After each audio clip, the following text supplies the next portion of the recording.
මෙන්න මේ කොටුවෙන් පෙන්වන්නේ අපිට ලබන අවුරුද්දේ මැයි මාසෙ වෙනකල් ගෙවන්න තියෙන ටැක්ස් එකේ මුළු එකතුව. ඉතින් කොහොමද කට්ටියට ගිය ටික අපි හැමෝටම ආවනේ පෙන්ෂන් එක සම්බන්ධව සහ රෙසිඩන්ට් ටැක්ස් එක සම්බන්ධ පෝස්ට් කාඩ් එකක්. ඉතින් මෙන්න මේ අද කතා කරන්නේ රෙසිඩන්ට් ටැක්ස් එක සම්බන්ධයෙන් ආපු පෝස්ට් කාඩ් එකේ මොනවද අපි චෙක් කරගන්න ඕනේ කොහොමද මේක අපි බලන්නේ කියන එක. ඔයාගේ පෝස්ට් කාඩ් එක හෝ ස්ලිප් එකේ වම් පැත්තේ උඩින්ම මෙන්න මේ කොටුවෙන් සඳහන් වෙන්නේ අන්තිම අවුරුද්ද පුරාටම ඔයා ගත්ත පඩියේ මුළු එකතුව. ඔයාට ආයතනය විසින් ඔයා වැඩ කරන ආයතනය විසින් ගෙවපු පඩියේ ටෝටල් එක තමයි මෙන්න මේ උඩම කොටුවෙන් පෙන්නන්නේ. ඊළඟට පල්ලෙහෙන් තියෙන කොටුවෙන් පෙන්නන ඉලක්කම ඇවිල්ලා මේක තමයි මේ ටැක්ස් එක මේ රෙසිඩන්ට් ටැක්ස් එක හදන්න ගන්න මුළු වටිනාකම. ඔයා වැරදිට මේ පටල ගන්න එපා මේක. ඔයාගේ පඩියේ ටෝටල් එකට නෙමෙයි හදන්නේ මෙන්න මේ ඉලක්කමට තමයි ටැක්ස් එක හදන්නේ. මේක ගණනය කරන ක්‍රමයක් තියෙනවා. ඒක පැහැදිලි කරන්න ගියත් හරි අමාරුයි තේරෙන්නේ නැති වෙයි. ඒක පොඩ්ඩක් පැටලෙනවා. මේ ඒක ගැන මම පැහැදිලි කරන්න යන්නේ නැහැ මෙතන. ඔයගොල්ලන්ට මේ කෙන්නෙන් කෙනෙකුට පොඩි වෙනස්කම් වෙන්න පුළුවන් මේ ගණනය කරන විදිය. මෙන්න මේ කොටස හරි වැදගත්. මොකද හේතුව මේකේ වටිනාකම මේකේ එකතු වැඩි වෙන්න අපේ ටැක්ස් එකේ ප්‍රමාණය අඩු වෙගෙන යනවා. ඉතින් මොනවද කියලා බලමු. මේකේ තියෙන වැදගත් කරුණු ටික විතර මම ඔයගොල්ලන්ට එක්ක ෂෙයා කරගන්නම්.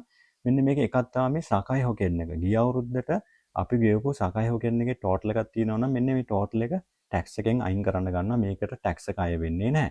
ඊළඟට වෙන්නන මෙන්න මේ කොටුවෙන් සඳහන් වෙන්නේ කොකුමින් කෙන්කෝ හොකෙන් එක තියෙනවානේ. අපි මේ හෙල්ත් ඉන්ෂුරන්ස් එකක් ගෙවනවානේ. ඊට අමතරව අපි ප්‍රයිවට් ගිහලා දාගෙන සේමිය හොකෙන් කියලා එකක් තියෙනවා. ලයිෆ් ඉන්ෂුරන්ස් එකක් තියෙනවා නම් අන්න ඒක අන්තිම අවුරුද්දේ මෙන් මාස 24කට අපි අප්ඩේට් කරා නම් අන්න ඒ ටෝටල් එකත් මෙතනට ඇතුළත් කරලා මේකත් ටැක්ස් එකෙන් අයින් කරනවා. ඉතින් මේ මෙන් මාස 24 ගැන දන්නේ නැත්නම් මම වීඩියෝ එකක් කරලා තියෙනවා මේ ගිහලා බලන්න. ඉතින් ඒක හරි වැදගත් ඩොකියුමන්ට් එකක් හැම අවුරුද්දෙම අවසානයේට පුරවලා දාන්න තියෙන. ඊළඟට මෙන්න මේ පෙන්නන කොටුවෙන් සඳහන් වෙන්නේ ඩිපෙන්ඩන්ට් කවුරු හරි ඉන්නවා නම් ඒකට මේගොල්ලන් ස්ටෑන්ඩඩ් ගාණක් තියෙනවා. මෙන්න මේ ගාණ අනිවාර්යයෙන්ම ටැක්ස් එකෙන් අයින් කරනවා. මේකට ටැක්ස් එක අය වෙන්නේ නැහැ.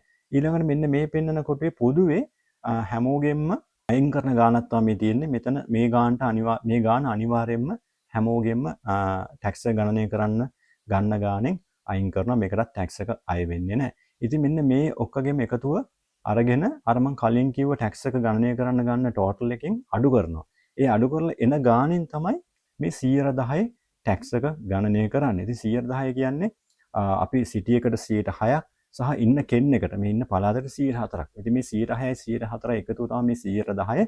මෙන්න මේකේ 110 තමයි අපි හැම අවුරුද්දෙම මාස 12කට බෙදලා අරගෙන මාසිකව වාරික වශයෙන් ගෙවන්නේ. සකහයකින් දාලා තියෙන කට්ටියට කයිසකෙන් ඒගොල්ලන් පඩියෙන් කපා ගන්නවා. අනිත් කට්ටියට සිටි ඔෆිස් එකෙන් එවනවා. මේක මාසිකව ගෙවන්න.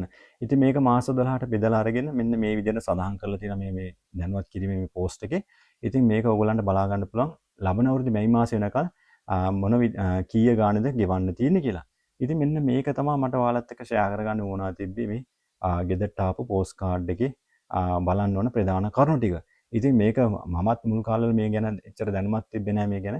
ඉතින් මේ වීඩියෝස් කරන්න ගත්තට පස්සේ මේවා ගැන හොයනකොට මේක හරි වැදගත් මේ දේවල් දැනගෙන ඉන්න එක.